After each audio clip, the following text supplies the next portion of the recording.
shall I go? I'll go. I was told 12:30. Okay.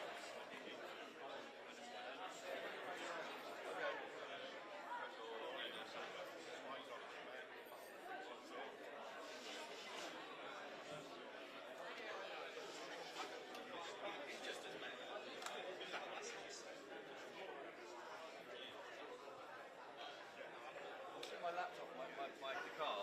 With your car, you need to exclude it. I get to see it. When you go and get it, you get it. Yeah, it's in the bag, yeah. Don't mind. Where should I sit? Anywhere. You like it?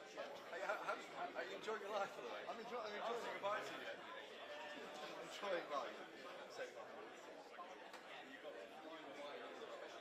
yeah, well, I think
Jen down?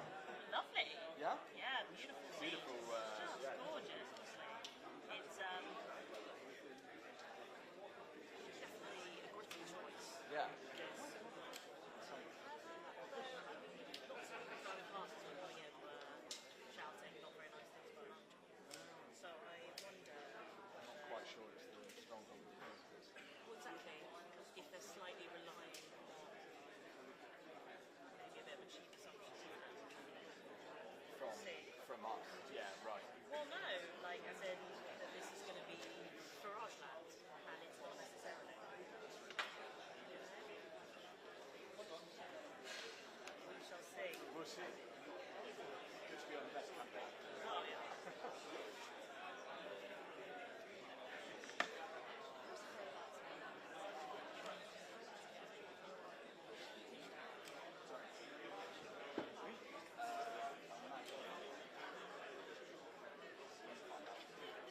What's going to happen here?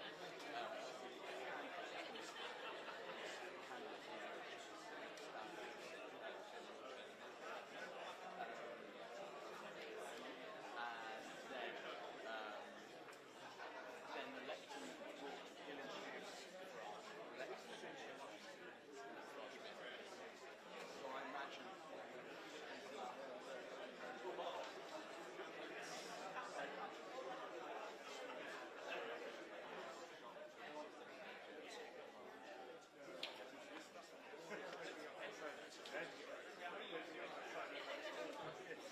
I know. You're very much right. Yeah, sorry. I'll put us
up.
stand here during the. Okay.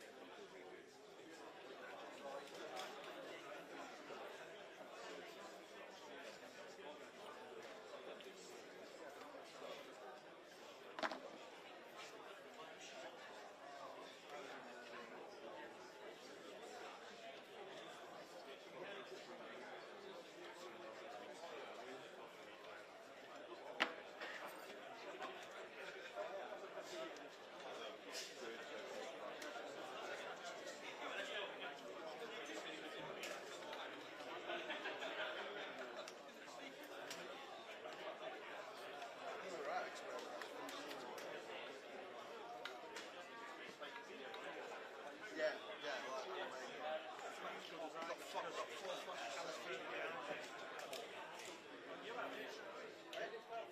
oh no, I was at Anime on the weekend, and I just had a really enjoyable time.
Birmingham. Ladies and gentlemen, is he a reform? Of course. If everybody could sit down, that'd be good. Just a quick introduction. In fact, Gareth will introduce himself, and he will introduce Mr. Farage after that. So thank you very much for your time. Gareth. So, I'd like to welcome you all to the Welsh Valleys and the Gurnos. I'm Dr. Gareth Thomas. I'm the candidate for this area, and I'm here to just quickly discuss how poorly the Welsh Labour Assembly have been. For 25 years we've had nothing but, well, nothing really, within the Welsh Valleys. So, and being somebody who's actually been in hospital several times and in A&E 3 times in the last 8 days, I can tell you that the waiting lists are anything from 4 hours to 30 hours. I waited for this broken leg for 30 hours, and my mother waited 11 hours not being able to breathe in hospital. So for the Welsh Labour to say that it's actually 20 minutes and 4 hours out, it's a complete joke. So I just, yeah, there's much more I'd like to talk about, but I'm here to actually introduce the man himself, Mr. Nigel Farage.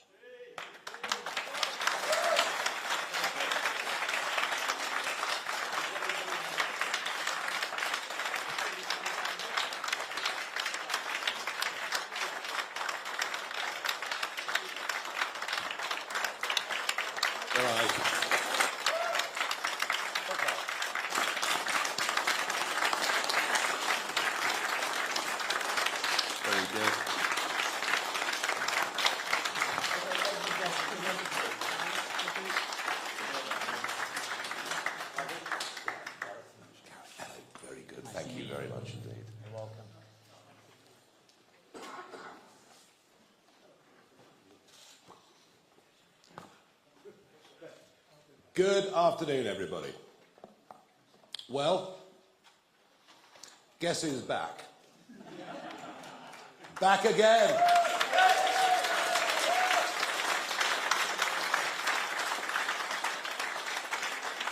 I did not for one moment think I'd be standing here and doing this ever again, but I am, and I'm doing it. But I come out of retirement, and I'm doing it because I genuinely feel that Britain is broken, that nothing actually works anymore, that we're broken economically as our national debt explodes, as our debt repayments are now over £90 billion a year, interestingly the same amount as the education budget.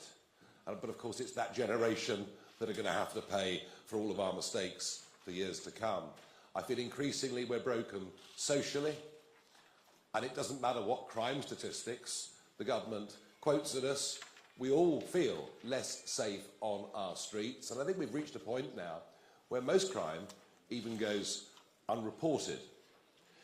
And I'm in absolutely no doubt that we are in decline culturally. We've begun to forget who we are, what our history is, what we stand for. We've put up with the minds of our children from a young age right through university, frankly, being poisoned about what this country is and what it represents. And all of this would be manageable if there were some clear political solutions. But I think our politics is perhaps as broken as all of the other factors that I've listed. And I was very struck over the last couple of weeks. I've been involved in 2 7-way debates with party leaders and main representatives, one on the BBC, one on ITV, which descended really into a shouting match between Penny Mordaunt and Angela Rayner. And yet, when you listen to what they were arguing over, it seemed to me that the more they argued, the more they seemed the same. We're going through a breakdown of trust in politics, where manifestos, one after another, can keep making the same promises, and no one believes now, frankly, a word that they say. Which is why today, specifically, is not a manifesto launch. Because if I say to you, manifesto, your immediate word association is lie. And that is, I think, wholly unsurprising. There are also many millions of people out there, not just disappointed over manifestos, but a lot of Brexit voters, millions of Brexit voters out there, genuinely disappointed. They believe that by voting for Brexit, and actually the reason we saw the turnout on the scale that we did, is that we'd actually get a grip on mass migration into Britain. We'd get back proper control of our borders, and none of that's happened. In fact, the very opposite has happened. So there are feelings of disenchantment there as well. They, of course, also run through our millions of small businesses who thought, well, at least the regulations, at least the rules will get easier. Some people say to me, well, Nigel, that's a failure of Brexit. Oh, no, it isn't. It's a failure of a sovereign government to implement the will of the people and, indeed, its own manifesto. And I also think there's a complete lack of leadership. I'm not, going to say personally abusive things about Keir Starmer or Rishi Sunak. I'll leave that to the rest of the establishment to be rude about me, because I couldn't care less. It doesn't matter. I'm pretty used to it. I've even got used to people throwing things at me, but there we are. But there is a lack of leadership. People actually need some sense of being inspired, some sense of believing there's somebody up at the front that believes in what they say, says what they believe, and is going to show a way forward for the country. And I don't believe we have any of that either. So I've come back into this because I think there is now the most enormous gap that exists between the two big Westminster parties. And I say Westminster because it is very much Westminster and Oxford University thinking that dominates these parties. A huge gap between that and the conversations that I hear being had by families and people around the rest of the country. I could see it before the Brexit referendum. I could see this huge gap between our political class and the people. And the Brexit result, the shock of that result, showed us that it existed. I now believe that gap to be even bigger than it was before that referendum back in June 2016. So we've chosen to launch our contract with you. Now look, we are not pretending that we are going to win this general election. We are a very, very new political party, and we would have much preferred this election to take place in October or November. I personally was a bit crestfallen initially by what Rishi Sunak said when he announced July the 4th, but we are running very fast to catch up. And I genuinely believe that our campaign now has some momentum around the country. We've seen that in some of the opinion polls, and particularly encouraging and a rapidly increasing number of young people, and I'm talking the 18 to 24 year age group, are now coming to reform UK's cause. So this is not something with which we're going to govern the country. That's not possible in this election. Although this election is, for our party and for me, the first important step on the road to 2029.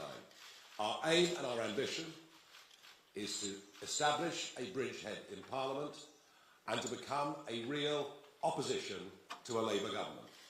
And I say that because I can't see Sir Ed Davey providing real opposition, because actually on many fundamental policies, the Liberal Democrats and Labour, frankly, don't vary very much.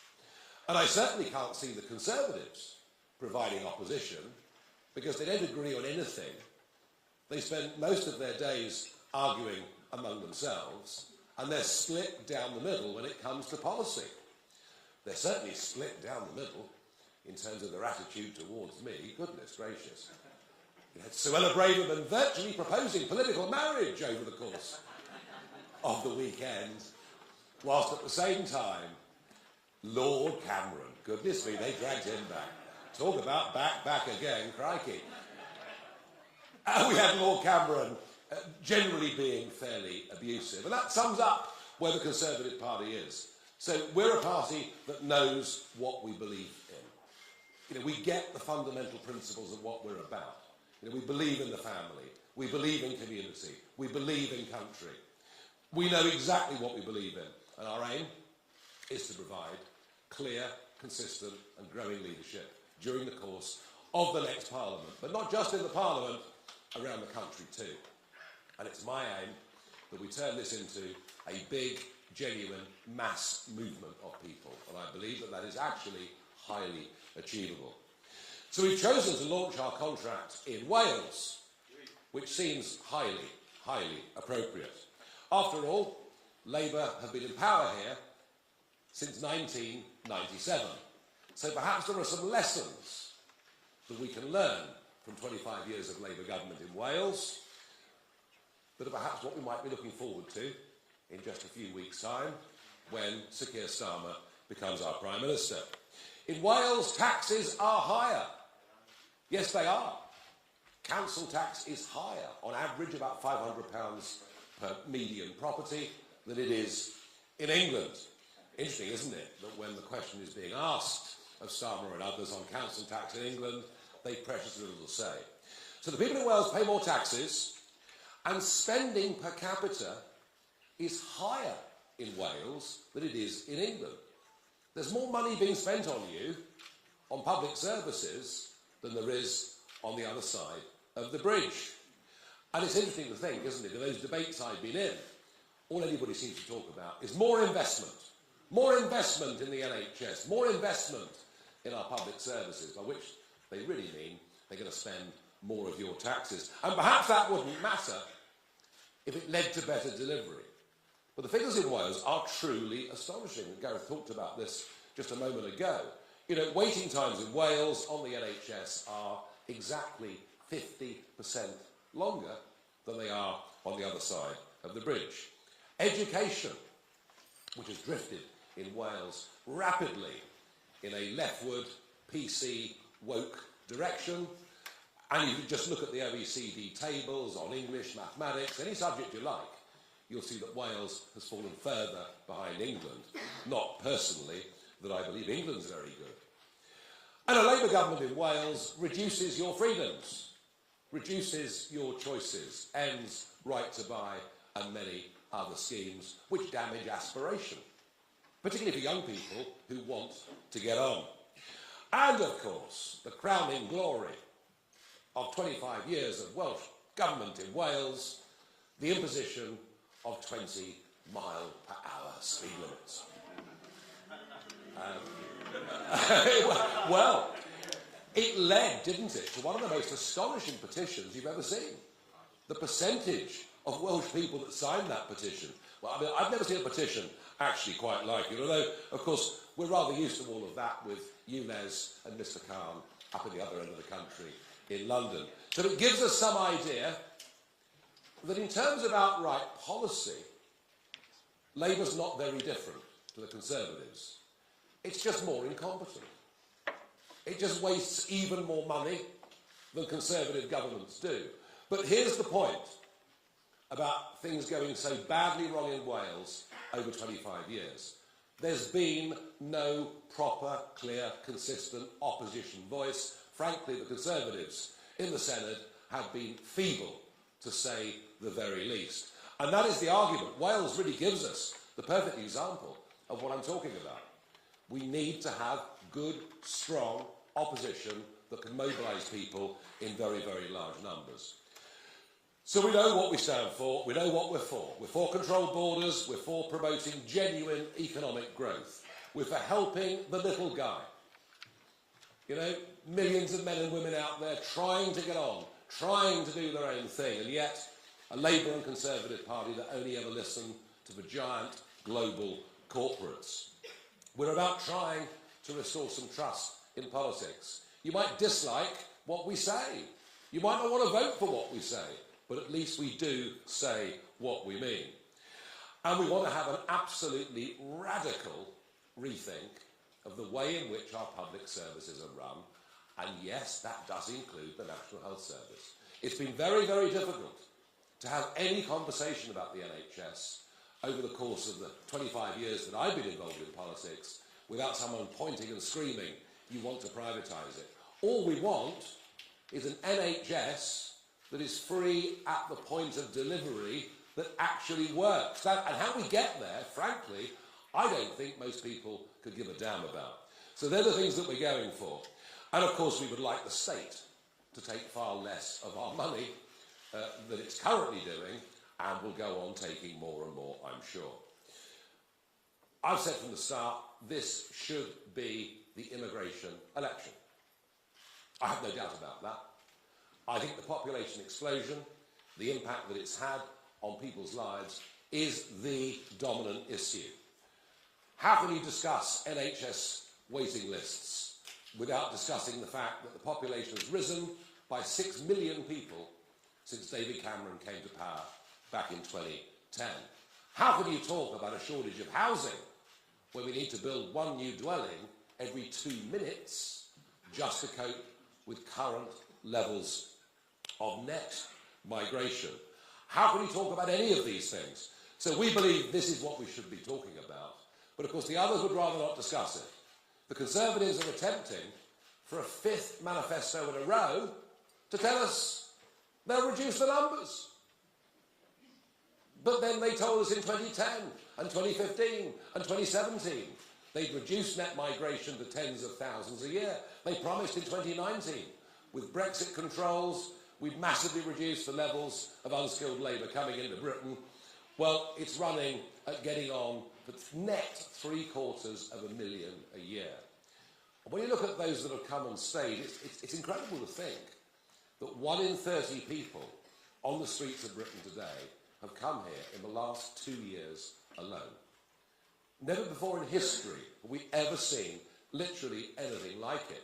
And as for Labour, well, it's extraordinary that they launched their manifesto with their 6 key priorities, not even mentioning immigration, not even mentioning the impact on people's lives. So we want to have a proper, honest debate about it, and we believe that an overall freeze on net migration numbers is what we need for a few years to help us at least try to catch up.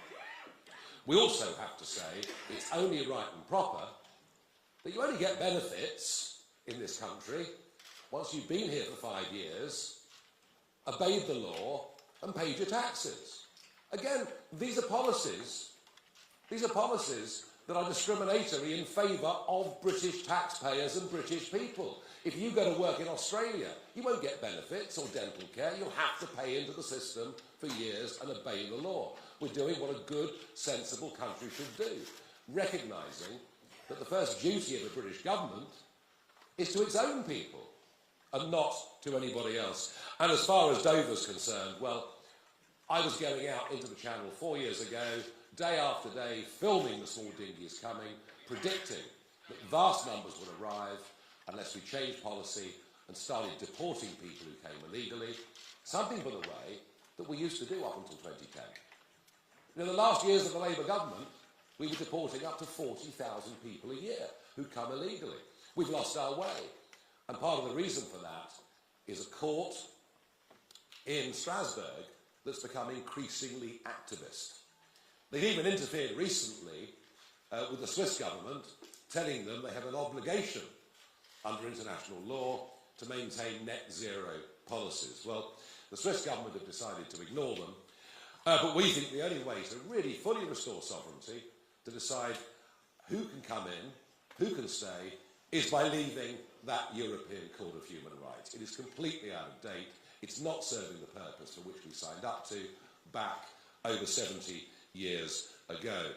But of course, this all leads on to the cost of living crisis. Rents are up by, on average, 20 to 25% across the whole UK since 2021 alone.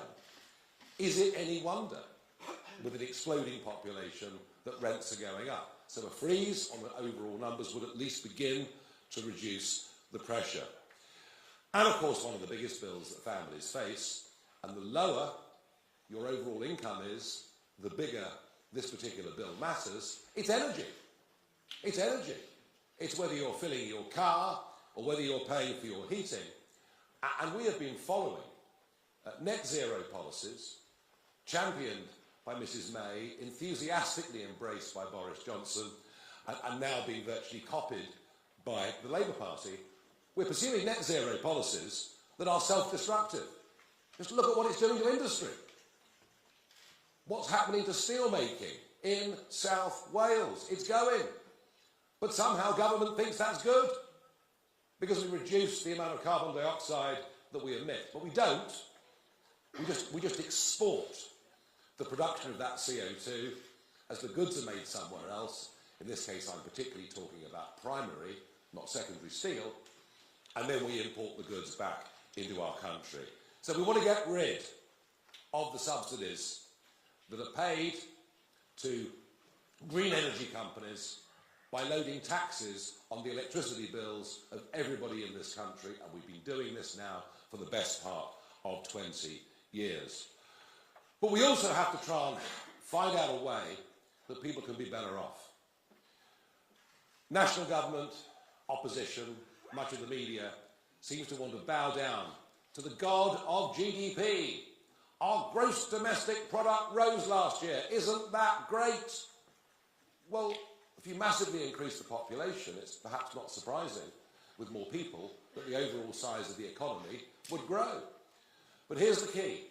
Coinciding with record levels of migration into Britain, we have now seen 6 consecutive quarters of GDP per head falling. We're getting poorer. The mass import of cheap, unskilled foreign labour may work for your big multinational company who want as cheap a labour as possible and couldn't give a damn about the social consequences, but it's not working. And we very much want to be a party that is on the side of working people. And that is why I think this is perhaps the most transformative thing in this document, which, by the way, has been so excellently worked on for months and produced by Richard Tice. He deserves the credit for this, not me. I'm a Johnny-come-lately when it comes to this document. But I think the most innovative thing, policy that we've put out in here, is to raise the level at which people start paying tax to £20,000 a year. Why? Well, number one, it would take 7 million people out of the tax system altogether. A devilishly complicated tax system. That would be a good thing, of course, for those on low pay. Be a good thing for many pensioners, who, if they have a small private income, supplementing their state income, are being dragged into the tax system. Not a very good policy for local accountants, obviously, because they love the complexity. Not a good policy for civil servants, because we could probably get rid of a few with a mass simplification like this, but also a huge incentive, a massive incentive to get people back to work. And I'll talk a little bit more about that right at the end. We also think inheritance tax. And it depends where you live and what property values are, and this is not as relevant here as it perhaps is in the home counties. But, you know, an average semi-detached house in South London is now, when the parents die, attracting, you know, inheritance tax. This was never designed for people in the middle. It was always designed for those at the upper income scale. So we go to £2 million on an estate before anybody paid inheritance tax. So simplification matters to us. But it's wealth creation. You know, Labour have launched their manifesto talking about wealth creation. But I didn't see a single thing in there that would create wealth. And that is because our political class is stuck in the global corporate mindset. I saw this in 20 years in Brussels, where it was the influence of big businesses with their lobby that dominated the way, totally dominated the way that politicians thought. This sort of unholy triumvirate, if you like, of big business, big banks and big politics. And we genuinely are on the side of the 5.5 million men and women out there running their own small companies, acting as sole traders, who feel government is their enemy. And it's their enemy whatever the colour of the rosette. Just look at these crazy IR35 rules. How difficult they've made it for self-employed people right across the United Kingdom. Think about what they did to corporation tax last year, putting it up by 30%, and being surprised that many small and medium businesses now don't have as much capital, perhaps, to reinvest, or as much incentive to make profit as they had before. And the other group of people who feel betrayed by the lack of Brexit delivery, there's the broader population who voted for lower numbers, but there's the business community, who genuinely thought and hoped that by getting rid, by streamlining so many European Union rules, that their lives would get easier. They haven't. They haven't. The government blames COVID. Because of COVID, we couldn't do these things. Well, I would argue they didn't have to lock us down repeatedly. Once was probably more than enough. But we have not. And you know, Rishi Sunak and others promised they'd get rid of thousands of EU laws. They simply haven't done it.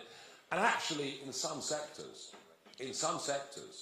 the regulatory authorities in Britain have made life for men and women running small businesses even harder than it was during the time of EU membership.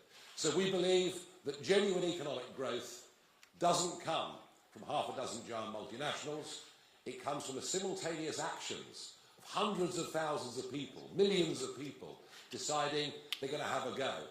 And of course, these people don't benefit on holiday pay, they don't benefit on sickness pay. These actually really, economically, these men and women are the heroes of the country.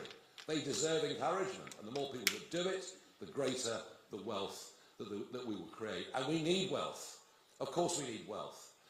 And one of the areas where we need to spend money is defence. I can't think the world has been in a more perilous place at any point in my lifetime. I was born after the Cuban Missile Crisis, just to clarify. Only just. And frankly, this balmy idea of saying we're going back to national service, oh no we're not. All we're going to do is take 30,000 young people and at vast expense give them a year's training. What we ought to be doing is saying, look, there were 100,000 people in the army in 2010, there were 72,000 people in the army now. Let's not recruit 30,000 part-timers, let's actually recruit 30,000 people full-time to be in the services, and a similar principle, of course, would apply across the Navy and the Air Force. And in terms of expenditure, look, we think government should push on to 2.5% and then 3% of GDP as quickly as they possibly could. I think we've neglected defence very, very badly. Now, in terms of our public services, be it policing, be it prisons, be it the National Health Service, there's certainly a radical cultural rethink that needs to go on. I've been fascinated going around the country in the last couple of weeks, talking to people, parents particularly, about their real fear of knife crime. Growing fear of knife crime.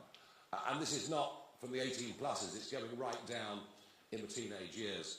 And we have no doubt that an approach to policing such as stop and search, and don't worry if you're called prejudice or you're doing something wrong, actually you'll save lives. We're going to have to get much tougher on low-level crime. And I mean shoplifting. I mean, can you believe it? You could all go out and shoplift, it's fine. Up to £200 you can nick and no one's going to prosecute you. So I think a different approach culturally across crime and policing. And with the big one, the NHS. Look, what we are going to campaign for is a genuine radical rethink. You know, we all grew up loving the NHS, being deeply grateful for the NHS. It was there and a fantastic thing. And I've been trying to make many of these arguments, actually, I've been trying to make for well over a decade, that we have to have a rethink. And I think perhaps back in 2015, when I led a different party in a general election, perhaps I was just a bit ahead of the curve. Perhaps I was saying things that people didn't want to listen to. But I get the sense that they are listening now.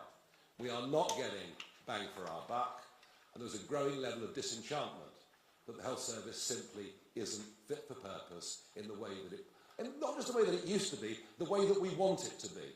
So let's look at other funding models. Let's look at how the French do it. Let's be radical in our thinking. And my final point's on benefits. Now, it's quite easy for those in work and working damn hard to say lazy scroungers on benefits. It's the sort of conversation you hear in the pub. But actually, there are a lot of people on benefits who do not want to be on benefits. They want to go back to work. But the system massively disincentivises this. Because if they work for more than 16 hours a week, they start to lose the benefits, and they'll lose more benefits than they'll earn in going out and getting money. There is a trap, a benefits trap. And that isn't good for people economically, and it certainly isn't good for people psychologically. And that is where raising the level at which we start paying tax to £20,000 a year really, really matters. This is something that would make work pay. That would make a massive difference to our societies, massive difference to nearly every one of our communities. And of course, for those on benefits, who see it as a holiday, quite extraordinary, isn't it? That you would have an online consultation and be signed off on the sick with depression. And that, by the way, I'm not knocking those that genuinely have mental health issues. Of course I'm not. But what I am saying, it's ludicrous that that can happen with an online consultation. And we want to make it clear that for people that are thought to be fit and able-bodied, once they've had 2 offers of a job, if they don't take one of those jobs, they lose their benefits. And I think, again, that is something that working people would agree with. That outlines the broad principles of our contract. As a party, we're unashamedly patriotic. As a party, we believe that British history is a great thing and should be taught properly and with fairness and with balance. But as a party, we're radical. We're radical in terms of the way we want to change public services. We're radical in terms of the way the education system in this country needs to operate. We're radical in terms of our simplification of the tax system. We're radical in terms of our view on issues such as the electoral system, the House of Lords, our right to a referendum. And you can be both. You can be traditional and radical at the same time. Because we're proud of who we are, but we feel at the moment politics and government isn't fit for purpose. We want real, genuine change to give us a better, brighter and stronger future. And I promise you all, this is step 1. Our real ambition is the 2029 general election. But this is our first big push. I've been back in this job for a couple of weeks. I sense we're doing really rather well. Thank you. Now, thank you.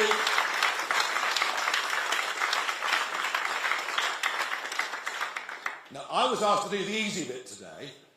I was asked to give you the vision. I'm Mr. Nice today. Mr. Nasty is Richard Tice today, who's going to tell you what taxes are going to go up and where the savings are going to come from. Richard, thank you.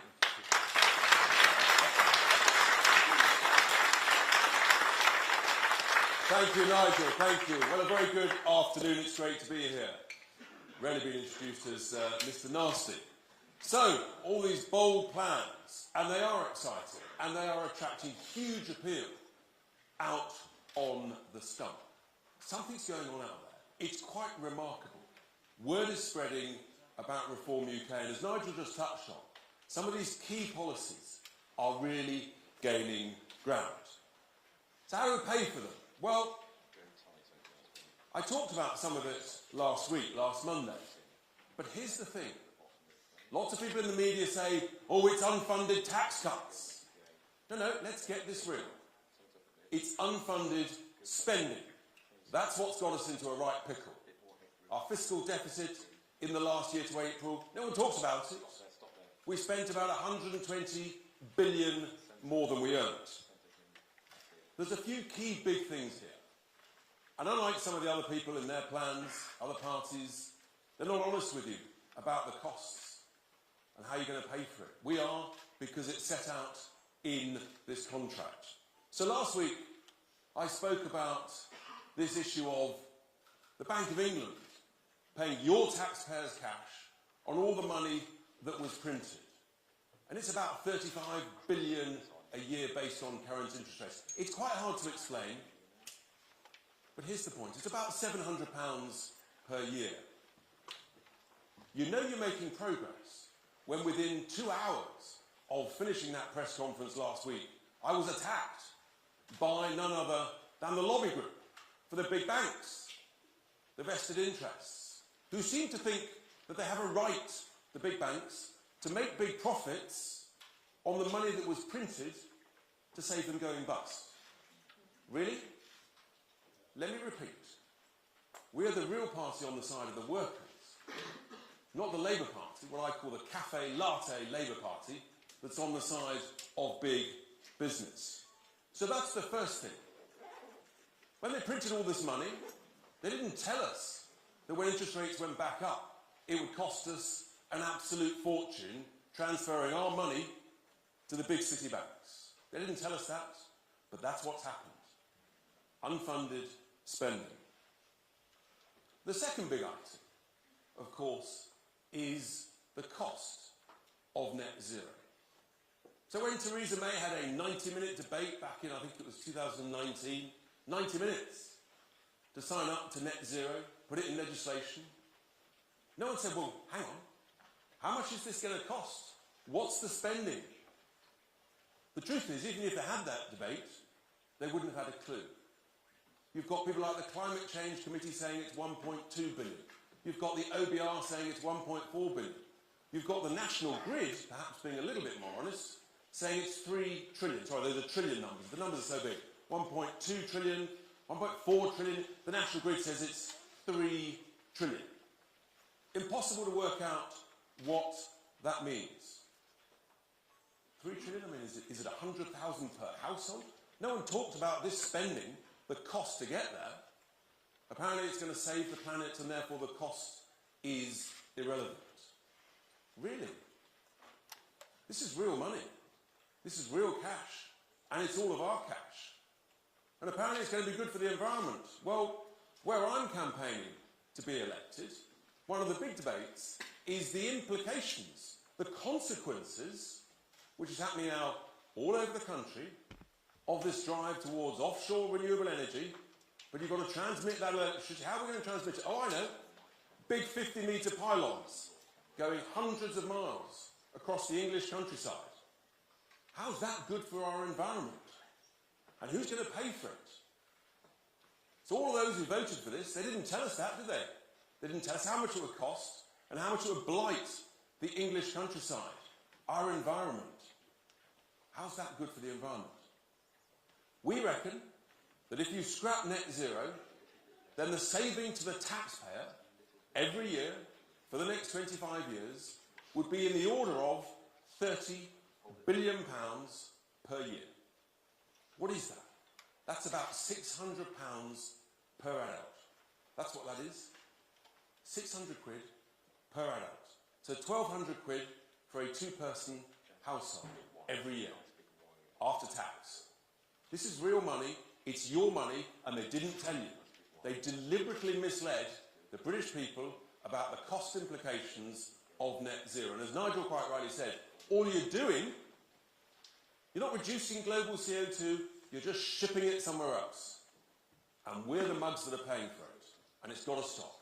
And we're the only party that has the courage to say, this is unfunded spending, it's costing us a fortune, it's not going to save the planet, and it's got to stop.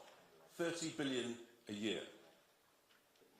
Now the third big item, and again some of the press will attack us, one of the mainstream broadcast journals, newspapers this morning tried to do an analysis of some of these costs.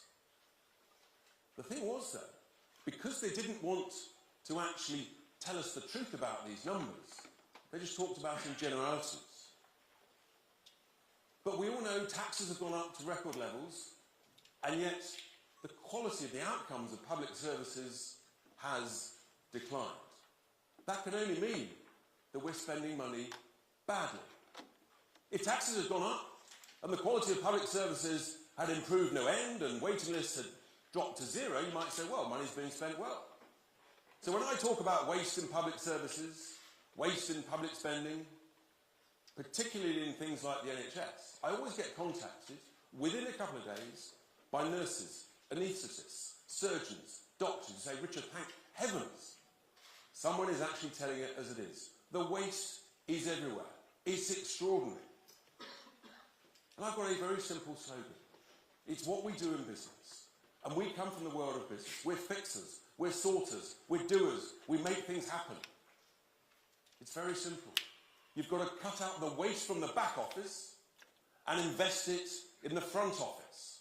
That's how you grow a business. That's how you improve the surplus that you make. That's how you improve the quality of your product. And that's what we've got to do with the public sector. Instead, we learn that since about 2019, there's an extra 600,000 people working in the public sector, but productivity's gone down. So we have to be honest with people. And in the same way that all of us struggling with our bills at home, we're saying, well, I've got to save 5 quid in 100. But you've still got to pay the bills, the rent, the mortgage, the food.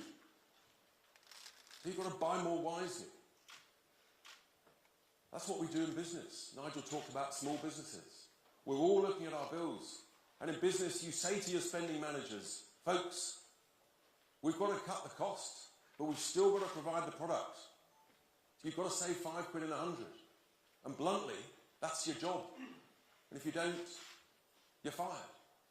I know it's tough, but these are tough times. And when the going gets tough, guess what? The tough get going. That's the reality. And that's what's got to happen in the public sector.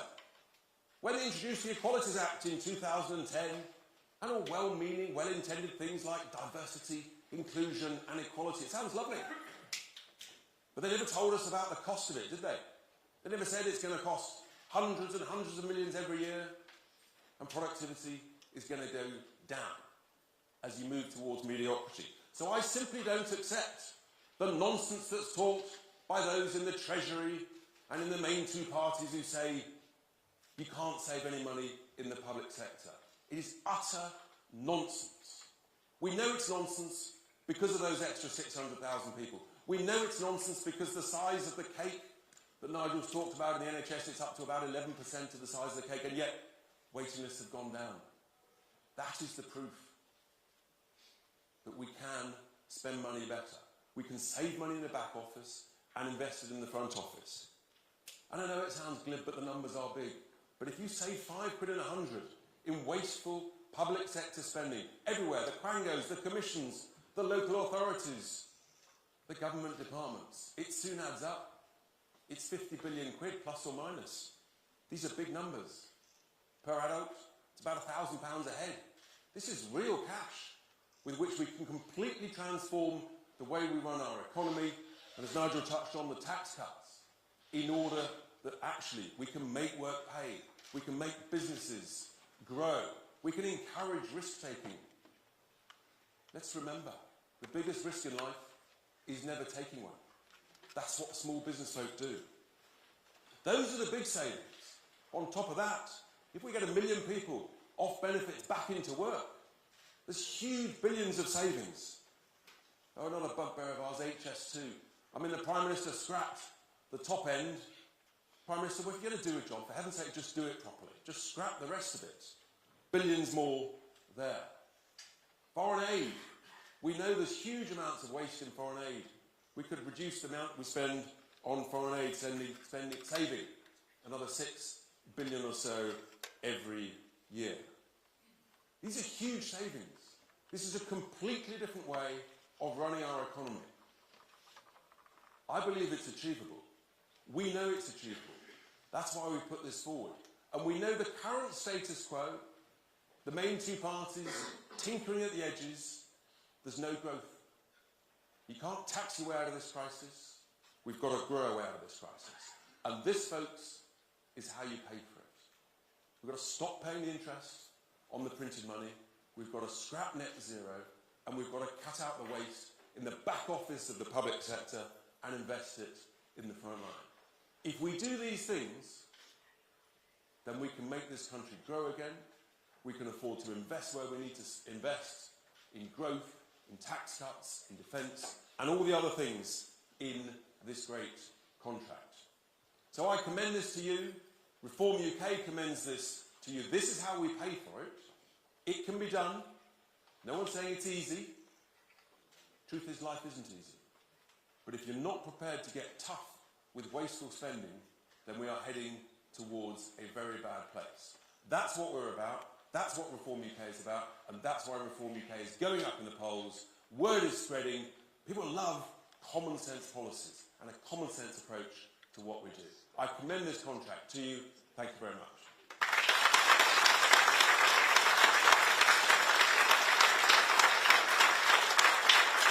So, you've had the nice bit, you've had the challenging bit, and then the next plan is we're going to take some questions from the press. There are then one-to-ones. We're also going to, it's very important with a contract is not valid, of course, unless you sign it. So we will be signing the contract in due course. But Nigel, let's do some questions. So, who's first in the question?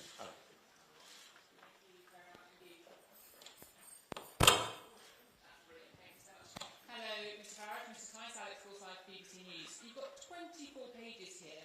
You talked about the costings, you talked about the spendings, but some of the stuff in here, a freeze on immigration, NHS waiting lists down to 0, more police officers. You accuse other parties of broken promises, but isn't this really a list of unrealistic promises, a wish list rather than a serious plan? Are you doing what you accuse others of, which is chucking out a whole lot of things that sound popular and hope you get votes that you never plan to deliver on? It is a promise. This is what we're going to campaign for over the course of the next 5 years. These are the principles, these are the issues. Richard talked about the way we can pay for things, but this is what we're going to campaign for. I said at the very start, we are not going to be in government this time round. But we are going to provide a voice of opposition, and this outlines where we're going to challenge Labour.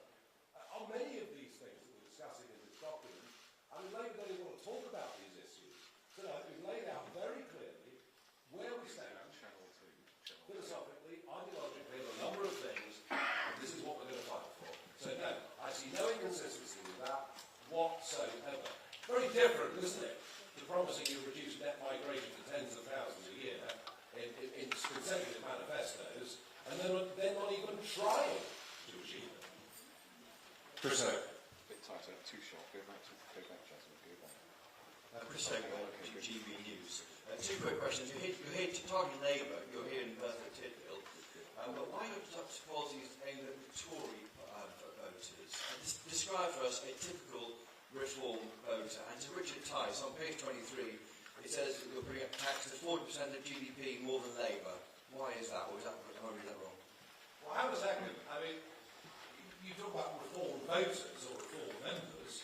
A very large number of reform members are former members of the Labour Party. And they've been on that journey that millions did in this country, you know, from sort of 2010 on to now. I guess Lee Anderson being perhaps a very, very good example of that. And I think actually what we're talking about here in terms of giving those at the lowest end of the income scale, or those trapped on benefits, we're trying to find some answers, some solutions, things we can campaign for, to try and make lives absolutely the best they can be for those at the bottom of the spectrum. Now, whether you regard that, Chris, as being a Labour policy or a Tory policy, I don't know. You can take the view that it's a right policy, it's a correct policy. I actually think what's interesting is immigration, the subject, is always considered to be a right of centre debate across Europe. Increasingly, it's something that parties on the left of politics are talking about as well. So I don't think it's sensible to pigeonhole much of what's in there as being Labour or Conservative. But I do believe, as Richard said, there's an awful lot of common sense. And these are the things we're going to campaign for, and I think they're going to gain widespread, considerable public support. Thank you. Just on your second point, Chris, yes, there's a simple expression here, which is that smart tax cuts that create growth pay for themselves over and over and over. And if we get higher growth, then guess what? You get higher tax revenues. And the compounding effect of that over a 5 to 10 to 15-year period is absolutely massive. And there's not enough discussion in this country about the benefits of growth. And there's no idea from the mainstream parts about that. So what we put in there is an estimate. If you grow the economy by an extra 1 to 1.5%, then the extra revenues, tax revenues, would be about 10 billion. Look, that's the reality. We've got to talk about growth and the benefits. Who's next? Sam Coates.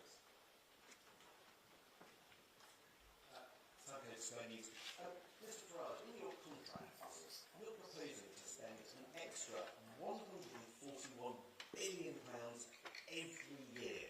That's about 30 times the amount that Labour is spending, 10 times the amount the Tories, 3 times the amount that Liz Truss policy spend. You did say that you were going to win the next election, but the scale of this is deeply unserious, isn't it? That's right, it's radical. It's fresh thinking. It's outside the box. It's not what you're going to get with the current Labour and Conservative parties who are virtually indistinguishable, frankly, from each other. Is this radical fresh thinking on economics? Yes. Is it radical fresh thinking on constitutional change? Yes. Is it very radical change on the way our education system is currently bringing up our young children? Yes. Britain is broken. Britain needs reform. That's what we're here for. That's what we're trying to do. And Richard has also suggested some very interesting radical changes to pay for it. We're unashamedly radical. We want change. This isn't working, and nobody has got political arguments in this election. I mean, it's basically more of the same. It is going to be a Labour government. We all know that. I said that 2 weeks ago when I came back, when Richard passed me the ball or the hand grenade, or whatever it was. And, you know, I said that 2 weeks ago, that Labour are going to win. This is about who the opposition is going to be, and what we're talking about, and we're going to fight for over the course of the next 5 years. So, no, there's no rowing back from me, no apologies from me on this whatsoever. This would represent a fundamental transformational change within the British economy. But to be clear for those who are watching on the live stream, Sam, yes, there's some series of spendings, costs, but we also outline all of the savings that I've just touched on there. So it's very important that you look at both sides of the coin. It's not just, it's not working. People are getting poorer. Unless we change course, we are heading towards disaster. That's the point. Who's next? Yes. Hi, Amico from Politico. I've got a question for Mr. Farage. One of the main criticisms of you is that it's all well and good being a kind of protest voice, because it's not that hard governance, and even leading the opposition, like you're saying you want to do, is actually a much more complex thing. It requires delicate management, it requires negotiation and compromise. Although you might not like their decisions, Rishi Sunak and Keir Starmer, they both have experience running enormous, complex organisations that require some of that compromise and negotiation. What do you say to people who might like you and think that you talk a lot of sense, but don't believe that you've got the attitude or the skill for the compromise and management required to be an actual opposition leader or even PM rather than just a protester? All right, well, look, I think, you know, we all have our personalities. Yes, of course, I'm fairly decisive. I have an opinion. Doesn't mean I don't listen, doesn't mean I don't change my mind, doesn't mean I don't respect others, doesn't mean I can't work as part of a team. And many people I've worked with in politics, I've worked with for many, many years. So I understand the point about compromise. But equally, you know, you have to have a vision. You have to have a goal. And I've had that. I mean, this time 30 years ago, I was campaigning in the Eastleigh by-election in Hampshire. All right? And I did it, not because I wanted a career, far from it. In fact, in the end, I gave up a good career because I wanted to pursue goals. I wanted to pursue things that I believed in. And I come out of retirement to do this for a similar reason, albeit it's not, as some would see it, the narrower point of self-government outside the European Union, or I never believed it was, but some saw it that way. This is about the way in which the country is run, the way in which the country is managed. So yes, I can compromise if I need to. But I also think I've had some long-term views of politics, of society that have been right. So yes, I'm very confident. I'm very confident in what I say and what I believe in. And I think to give leadership, you actually need to have that. I'll take a couple more. Yes, the lady there.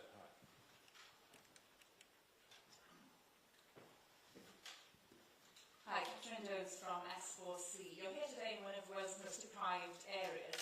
Are you giving people here hope at this election, or is it just a list of things to hate, from immigration to devolution? That question is very closely linked to the previous question. In this sense, this is not a protest document. This is not a protest vote. And it's been a common misconception with all the campaigns that I've run over the years. I remember sort of in 2011, 12, 13, you know, every by-election we hear, well, that was a shock result for UKIP. The protest vote is growing. It was always a protest vote, as people were suggesting this is a protest vote. When you actually poll people that voted for parties I led back then or now, when you poll them and ask them, is it a protest vote? They say, no, it's not a protest vote. We believe in what they're saying.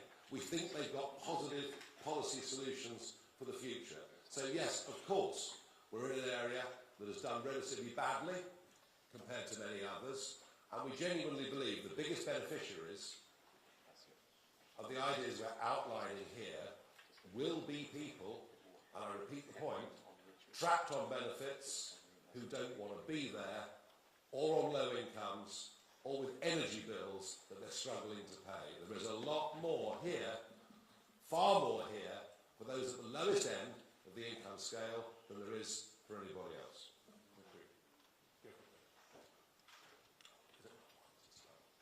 Hi, thank you. Gary Nolan from Sky News. You say you want to find £50 billion of public sector waste every year.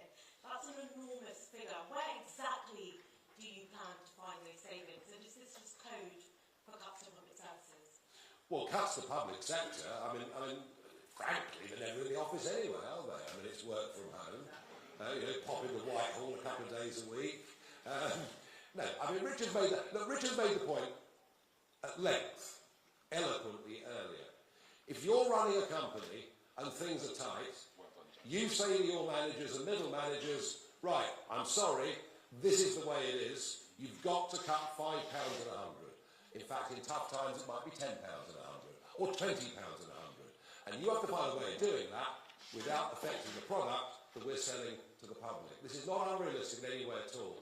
And the sheer bloating, the bloating of the quangos, the bloating of the civil service that has taken place even since, well, let alone since 2016, since 2019, is just astonishing. And that's what we've had with the Conservative government.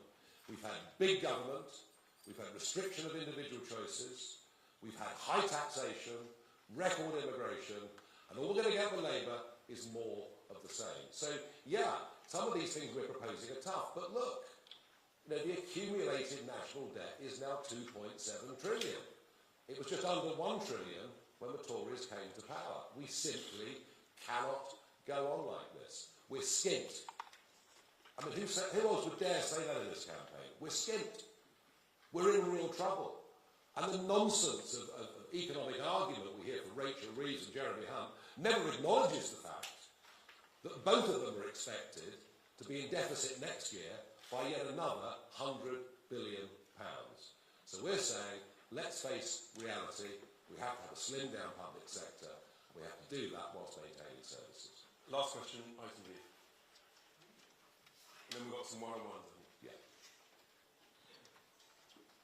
Thank you very much. Harry Hilton, ITV News.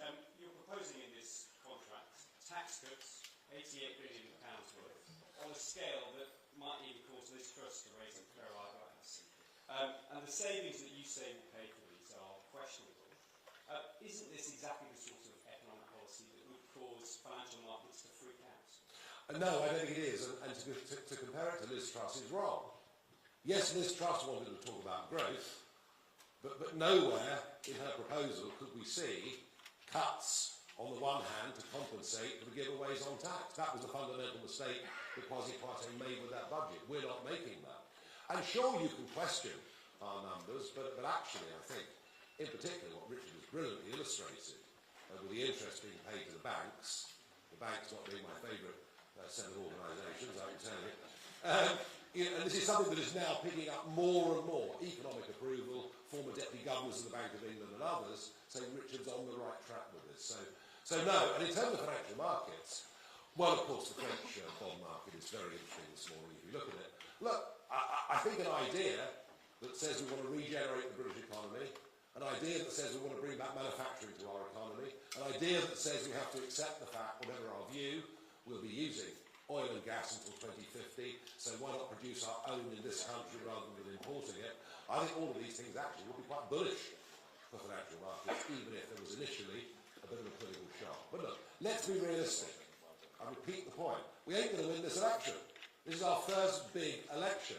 But we are well on our way, if you believe the MRP polls, etc. at the weekend, we're well on our way to establishing, that bridgehead in the House of Commons. And those MPs that we do elect will actually have on their shoulders the hopes and optimism of many, many, many, many millions of people. Be in no doubt, this campaign is going well. There is momentum out there. You only have to look at things like social media numbers to realise how well we're doing with a budget that's a fraction of the others. And that's because we've got, we may be, compared to Labour and Conservative right now, we may well be a relatively small party, but we've got a very, very big message. Thank you very much, everybody. We're going to do some one-on-ones and appreciate you all coming. First of all, we're going to sign the contract. We'd like some candidates to come beside us, behind us. Come and get some candidates behind. Come behind. It'd be great. Yeah. Have we got a sharpie? Oh, I've got some. Okay. That's what we got. That's all we got. All right. All right. Yeah, that's how we go. No, it doesn't work. Doesn't work. The guild, smile the guild.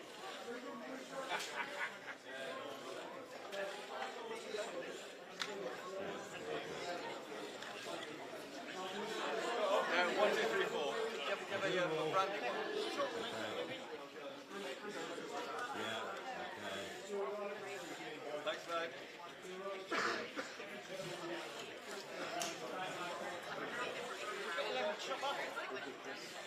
In Wayne, what's that?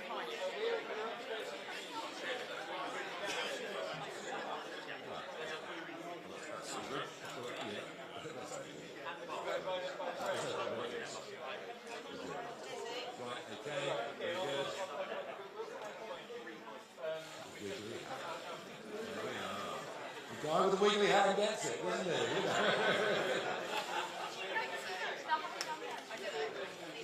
Great stuff. Very Well good. done. Thank you. Yes. Well done, nice to see you. Oh, yeah.